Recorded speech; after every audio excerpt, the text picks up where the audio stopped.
Olá, pessoal. Vamos continuar a nossa disciplina de hidrogeologia ambiental. Neste vídeo, vamos falar sobre um aspecto muito importante, que é a construção dos poços, e aqui vamos fazer uma ressalva para os poços ditos tubulares. Nos vídeos anteriores, nós falamos sobre as principais formas, né, de localização da água subterrânea.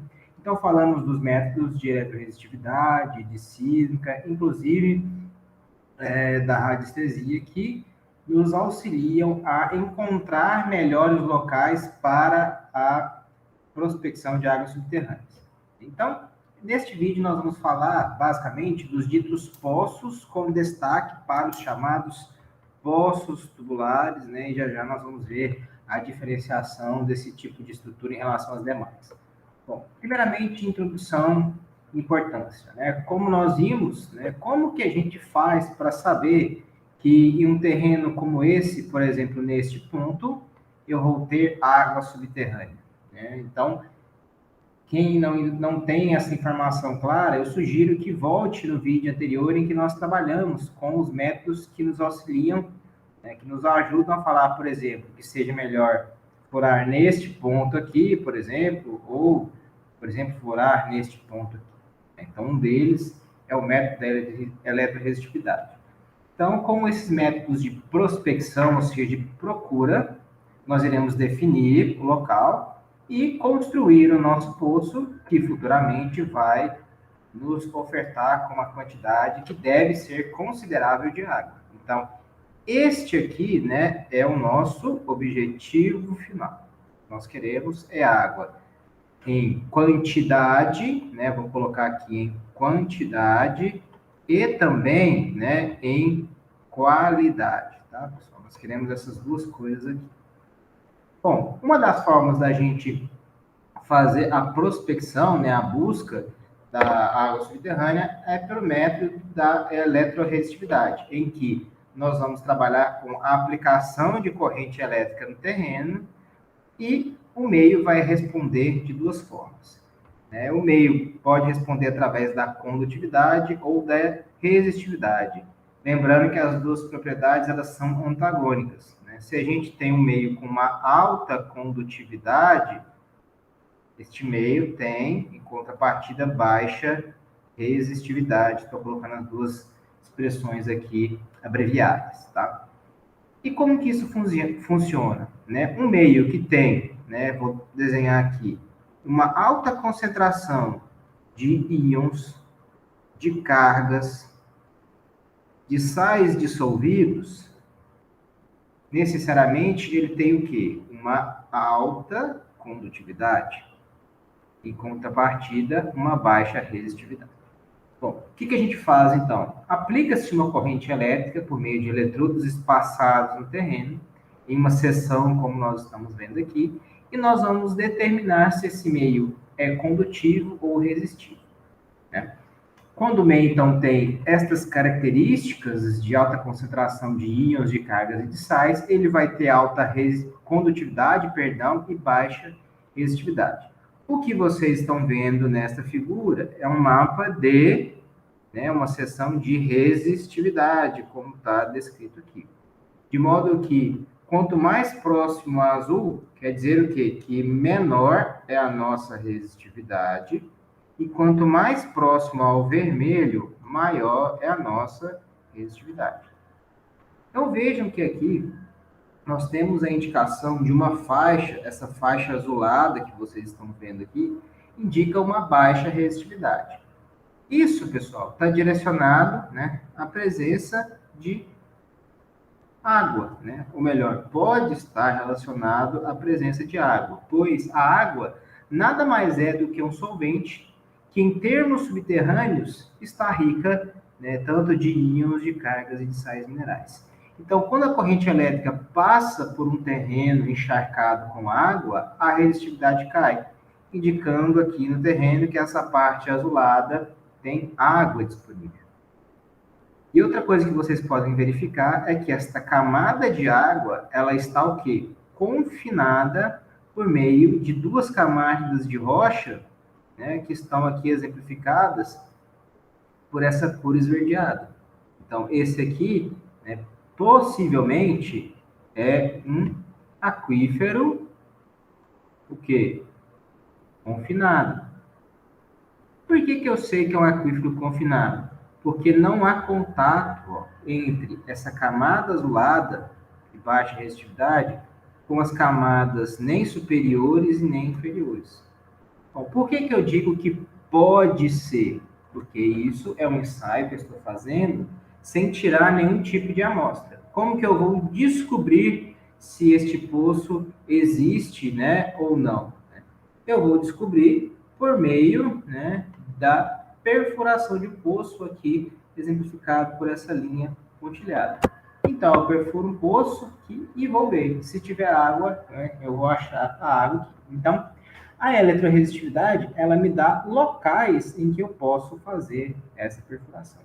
Para mais detalhes dessa técnica, eu recomendo que vocês assistam o vídeo específico sobre prospecção de águas. Bom, então vamos fazer a seguinte pergunta, né? Bom, eu já sei onde que a água se encontra e como que eu faço para, né, perfurar, para encontrar a água subterrânea, né? Como que eu faço para que esse poço seja perfurado e que esse poço produza água, que é o meu objetivo. A primeira coisa que a gente tem que ter em mente, né, é que poço não é simplesmente um buraco escavado no chão. O poço é uma obra de engenharia. Se é uma obra de engenharia, essa obra ela tem que ter projeto, ela tem que ter cronograma de execução, ela tem que ter etapas e ela tem técnicas específicas para sua execução. Tá? Então, não é feito por qualquer um, não é um serviço feito da noite para o dia, então ele precisa de planejamento. Tá? E com base, né, já que o poço é uma obra de engenharia, nós temos diferentes tipos de obra e, consequentemente, diferentes tipos de poços. Nós temos os chamados poços escavados, também chamados de cacimba, cisterna, ou também pelo termo amazônia.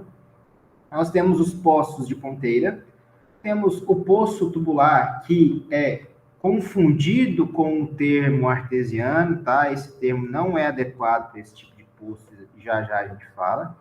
E temos os ditos poços especiais, que são também chamados de poços de injeção, né? São poços específicos para determinadas especialidades, que podem ser utilizados para recarga de aquífero, barreiras verticais, captação de água para tratamento, e temos os ditos poços horizontais, também chamados de não verticais. Tá?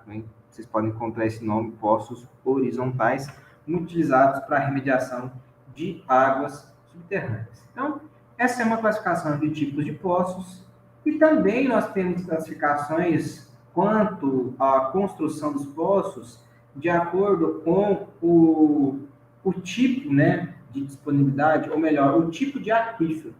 Como vocês já estão vendo nessa figura, né, os aquíferos eles são diferenciados, o que vai levar a poços diferentes e, consequentemente, a tecnologias diferentes. No primeiro ponto aqui, vocês estão vendo um aquífero em rocha fraturada, né, um aquífero fissurado. Aqui, um aquífero em terreno sedimentar. E aqui, um aquífero em terreno misto, né, um poço instalado em terreno misto aqui no caso. Já já a gente fala sobre as particularidades desses tipos de poços para instalação de águas subterrâneas. Bom, mas aqui eu gostaria de fazer uma pequena distinção, né? Já que a nossa disciplina, a nossa aula aqui, ela se identifica, né, com os poços tubulares, que são os mais utilizados pelas empresas e também para abastecimento público em grande escala.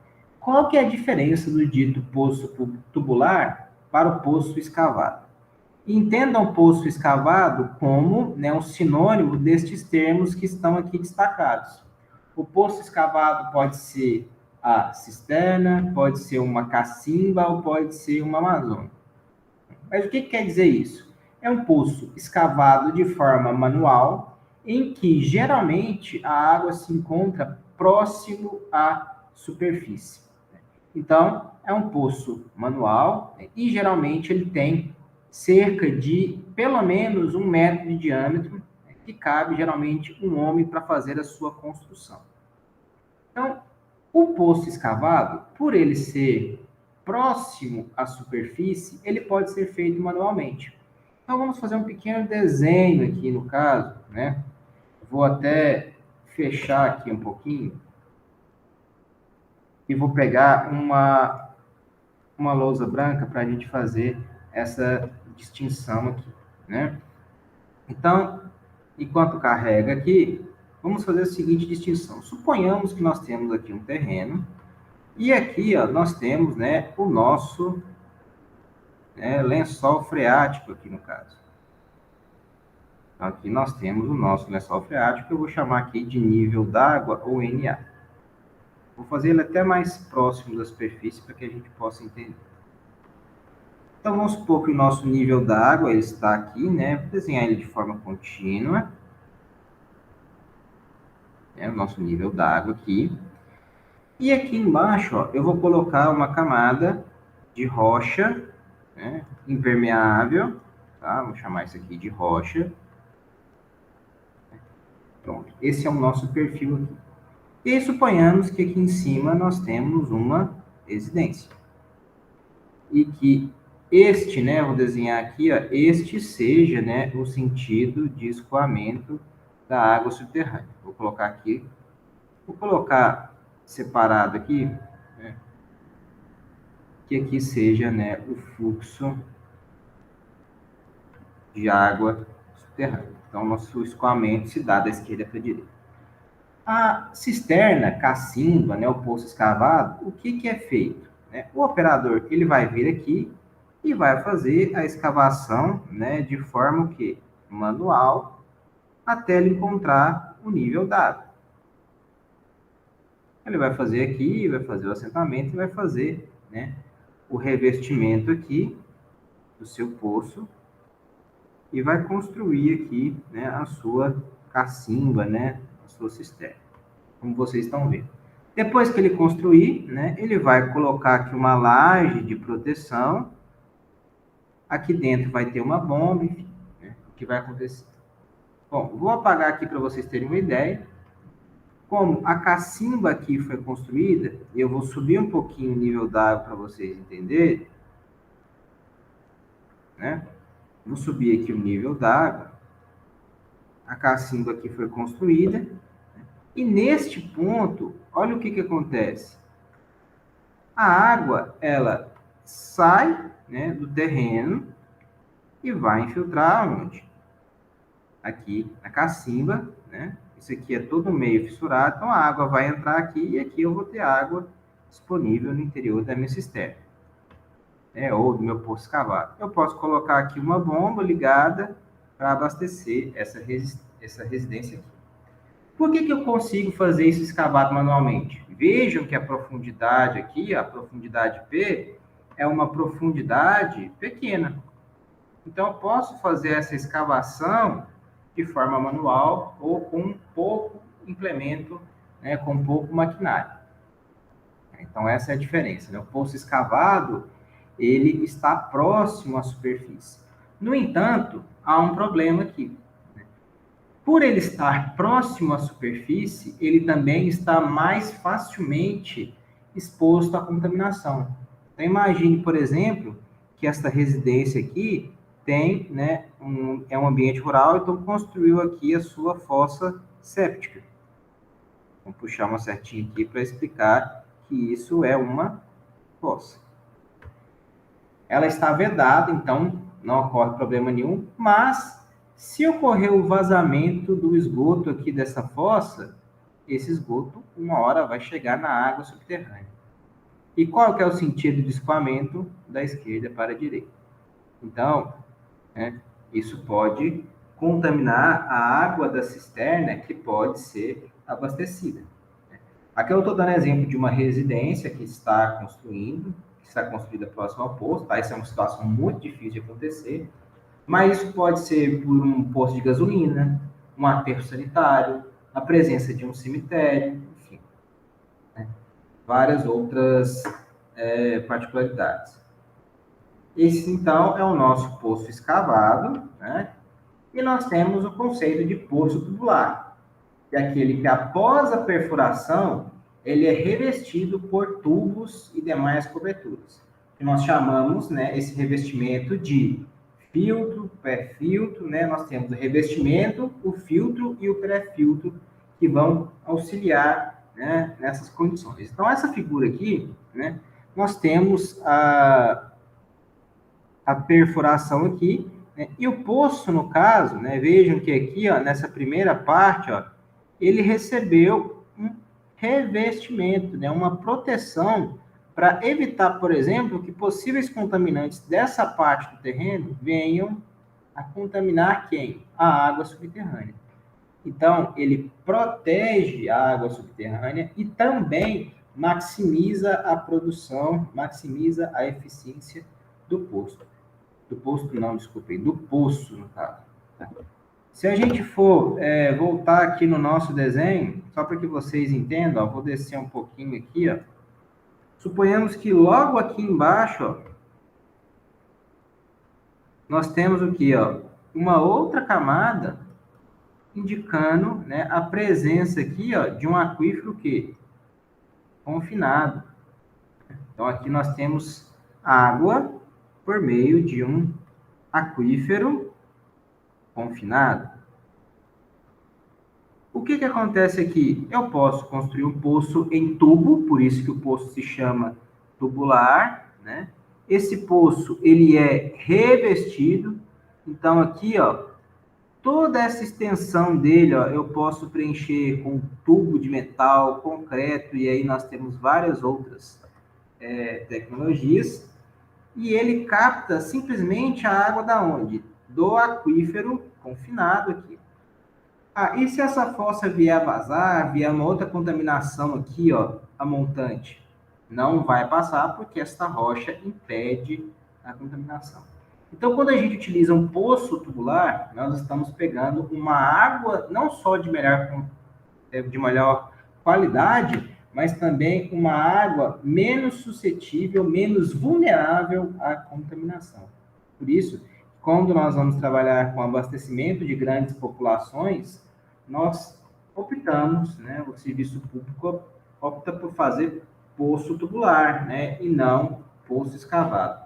O poço escavado é muito utilizado para soluções ditas individuais, tá? Vou até puxar uma setinha aqui para ressaltar isso. Tá? Poço individual, quando é uma residência, uma casa isolada ou algo do tipo, certo? Bom, então, nós já definimos a diferença entre os dois métodos. Então, como que esses poços eles são perfurados? Nós temos N técnicas de perfuração, que vão de métodos manuais até métodos mais sofisticados, como as sondagens rotativas e pneumáticas. O primeiro deles é um método manual, que aqui nós vamos falar da sondagem, dita sondagem a trado, né? Que utiliza esse equipamento manual, como vocês estão vendo, que tem um diâmetro bem característico e, como o próprio nome diz, é um método manual. Né? Então, a gente consegue tirar material e, inclusive, como vocês estão vendo nessa imagem, fazer a análise desse solo. Por ser um método manual, ele é restrito a baixas profundidades. Então, no que diz respeito à água subterrânea, só vai ser utilizado quando o lençol freático estiver próximo à superfície. Aqui é um ensaio de monitoramento, faz sentido fazer aqui, porque o curso d'água está bem próximo, como vocês podem ver. Então, o nível d'água vai estar bem próximo da superfície. Então, vejam que é uma atividade manual e extremamente lenta quando a gente compara com ensaios em profundidade, digamos assim. Bom, quando a gente trabalha já com poços perfurados, nós temos as sondagens, e aí nós temos as sondagens à percussão. o que significa sondagem a percussão e depois eu vou falar do ensaio SPT. A sondagem a percussão é quando ocorre a subida e descida de uma ferramenta que golpeia a rocha triturando. Então, suponhamos que aqui ó, eu tenho, né, a rocha em profundidade, eu tenho aqui um furo, né, eu vou largar esse furo aqui, e aqui dentro do furo eu tenho um equipamento que nós chamamos, né, nós vamos falar dele depois, que é um trépano, que é como se fosse uma pequena broca, e ele é ligado a uma estaca, né? Ele é ligado a uma estaca aqui em cima, que é acoplada a um peso, né, que tem uma carga específica. Eu faço o quê? Levanto esse peso, né, e solto ele. Eu levanto este peso e solto ele de modo que esse peso ele bate na estaca e quebra a rocha logo abaixo. É basicamente isso que acontece, né? E já vou explicar para vocês no que se dá isso. Essa sondagem a percussão, né? Através dela eu consigo tirar uma série de parâmetros. Eu consigo ter resistência à cravação, eu consigo ter posição do nível d'água, eu consigo tirar o tipo de material, né, porque eu consigo tirar amostras de solo, e consigo ainda, em algumas análises, fazer a medição do torque para romper essa amostra. Um dos ensaios da percussão mais utilizado é o ensaio chamado de ensaio SPT, que funciona muito parecido como eu falei para vocês. Nós temos aqui ó, um amostrador, que aqui é chamado de barrilete, que fica lá, né, no fundo do poço. Esse furo inicial pode ser feito por meio de uma sondagem entrada, e ele é acoplado numa estaca, como vocês estão vendo aqui, ó.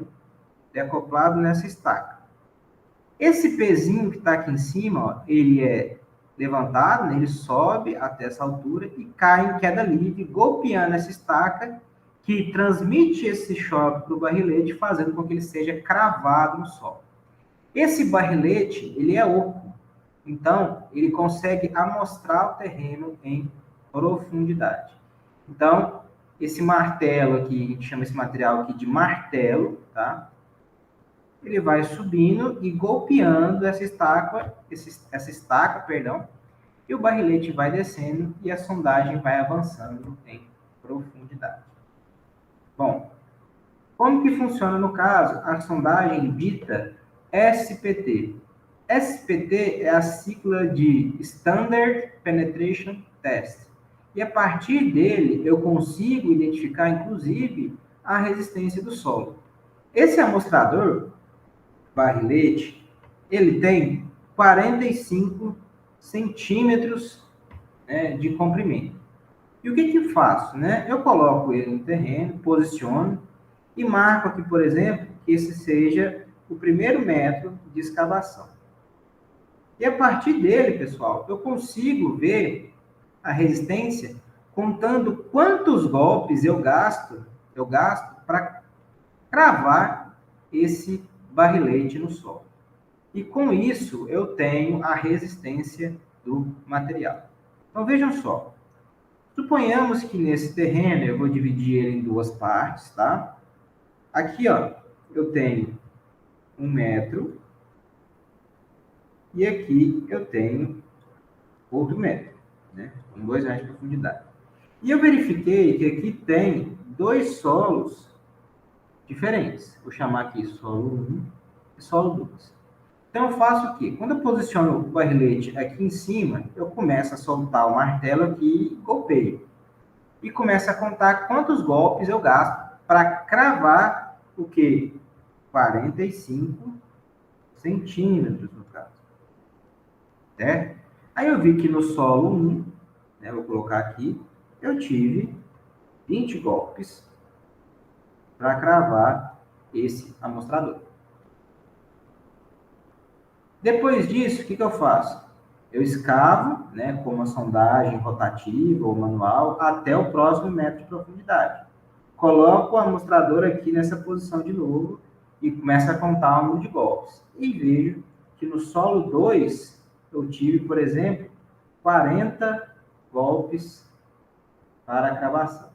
Vou exagerar não, vou colocar 30 golpes, vou desenhar aqui de novo, 30 golpes para cravar o mesmo amostrador. Qual que é a análise aqui? Bom, se eu gastei mais golpes para cravar o amostrador, quer dizer que o solo 2 ele tem uma resistência maior do que o solo 1. Então, veja que o ensaio SPT, ele consegue me dar uma resposta sobre a resistência do solo. Além disso, o amostrador é oco, então eu consigo retirar essa amostra em profundidade. Consigo ver, por exemplo, se o material está úmido, então consigo ver a presença do nível da água, né, o nosso Na. Consigo tirar diferentes materiais e consigo, inclusive, ver estruturas diferenciadas, porque essa amostra ela consegue preservar um pouco das características encontradas no campo. Bom, continuando, né? Então, nós temos a sondagem e a percussão, né? E vocês estão vendo aí que a maioria, né, desses ensaios, né, de SPT ou de trado, nós fazemos aonde? Ensaios em solos. E até onde que eu faço esses ensaios? Essa sondagem e a percussão. No caso da água subterrânea, né, a resposta seria até achar água. Mas, e se durante o processo de escavação eu encontrar rocha dura e impenetrável? Como vocês já podem inferir, a sondagem SPT ela já não consegue avançar em um corpo de rocha. Então, nós precisamos de um método mais agressivo, que aí entram as ditas sondagens rotativas. Na sondagem rotativa, ocorre a trituração da rocha pelo movimento giratório de uma broca. Vejam também que o equipamento ele é bem mais robusto. Essa sondagem ela pode triturar essa rocha, mas ela também pode tirar amostras que nós chamamos, né, no caso de rocha, de testemunhos, chamados de testemunhos de sondagem, na maioria das vezes. E aqui, né, algumas das brocas que são utilizadas, que se assemelham muito às serracópios que o pessoal utiliza nas marcenarias. Né? Então, veja que a broca ela é oca, então ela vai triturando a rocha por fora e sobra esse testemunho dentro, né, do furo, né, dentro da broca de sondagem, que depois é coletado e disposto nessas caixas, como vocês estão vendo aí. Além da sondagem rotativa, que tem uma alta eficiência para material rochoso, nós podemos juntar a sondagem à percussão e a sondagem rotativa, e aí nós teremos a dita sondagem rotopneumática. Nós vamos fazer a fragmentação pela junção de um método da percussão com o método rotativo. E aqui eu mostro para vocês, ó, uma broca composta pelos dois métodos. Aqui, ó, na parte designada por A, nós temos uma broca de trituração, uma broca rotativa aqui, ó. E aqui na parte B, nós temos, né, um pistão que vai martelando aqui, ó, a broca A, aumentando o processo de fragmentação. E isso, né, geralmente é acoplado, né, a grandes máquinas, como vocês estão vendo aí, indicando. Nós temos aqui a broca rotativa e esse material vai fazendo, né, esses golpes aqui constantemente para, né, auxiliar no processo de fragmentação do material rochoso.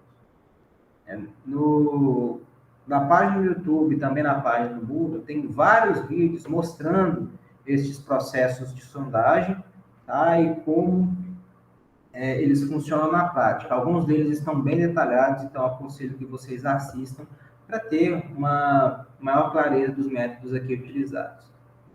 Bom, nós falamos dos métodos de perfuração, como que são as brocas de perfuração? E para cada uma aqueles tipos de sondagem que nós falamos, tem uma broca específica. Nós temos a percussão, um tipo de broca que nós chamamos de trépano, né? Parece um formão, né? Uma enxada em cruz, né? O objetivo aqui, no caso, né? Quando a gente não usa aquele barrilete, que tem a função de amostrar, nós utilizamos esse trépano, que a função é simplesmente o quê? Fragmentar a rocha. No caso das sondagens rotativas, nós temos as brocas ditas tricônicas, né, que são essas em azul, né, vou puxar aqui uma setinha, desculpe, uma setinha aqui, e as brocas PDC, são essas aqui da direita. Essa broca tricônica, né, também é muito comum vocês visualizarem ela para atividades de perfuração de petróleo. E para as sondagens rotopneumáticas, nós temos o chamado BIT, né, ou BIT para martelo de fundo, que é o nome completo aí. Vejam que ela é uma associação de broca PDC com trepo, né? Não tem grandes detalhes aí não, porque justamente ela é a junção dos dois métodos no caso. E além disso, né, pessoal, de todas as técnicas, nós precisamos também utilizar, muitas das vezes, os ditos fluidos de perfuração. Os fluidos de perfuração, principalmente em métodos rotativos, eles têm uma importância singular. E justamente eles são utilizados para sustentar as paredes do fluido durante a perfuração. Então, um poço tubular, olha só, à medida que eu vou avançando com a escavação, né, há uma instabilidade na parede do furo, pela força aqui imposta pelas camadas. Se eu não fizer nada aqui, essa parte que pode vir a romper e fechar o furo aqui. Eu posso perder o furo a vários metros de profundidade. Uma das opções que nós temos é usar, né, uma mistura de água com argila, e para isso nós chamamos, né, utilizamos a chamada, vou desenhar de verde aqui, uma argila específica, que é chamada de argila bentonítica, ou também, né, na construção civil, a gente chama ela basicamente de bentonita. O que a bentonita tem? Ela é um material que tem uma propriedade expansiva.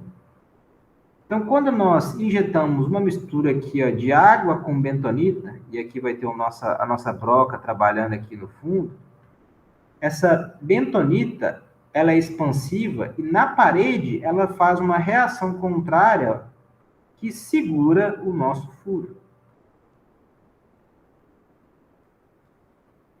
Então, o fluido tem esta função de estabilizar a parede do furo.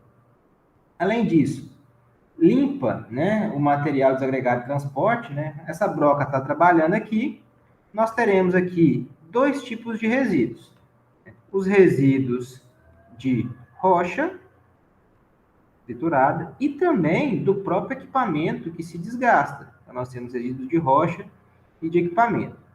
O fluido, né, de perfuração, ele faz com que este material aqui seja, né, injetado e levado à superfície, e inclusive faz com que esses restos de material e também de equipamento fiquem em suspensão no furo, né, evitando assim que eles prejudiquem o processo de perfuração. Então, manutenção de fragmentos em suspensão, como eu acabei de dizer. Além disso, ele faz a lubrificação e o resfriamento da broca. Se a rocha for muito competente, rocha competente é sinônimo de rocha resistente, isto, né, passa a ser um problema, porque essa broca pode superaquecer e vir, né, a quebrar. E, além disso, essa água acaba auxiliando o processo de perfuração, né, da rocha em si. Aqui só alguns exemplos, né, para mostrar para vocês, né, o uso de lama bentonítica e outros materiais nos processos de perfuração que desempenham todas essas funções que foram aqui demonstradas para vocês.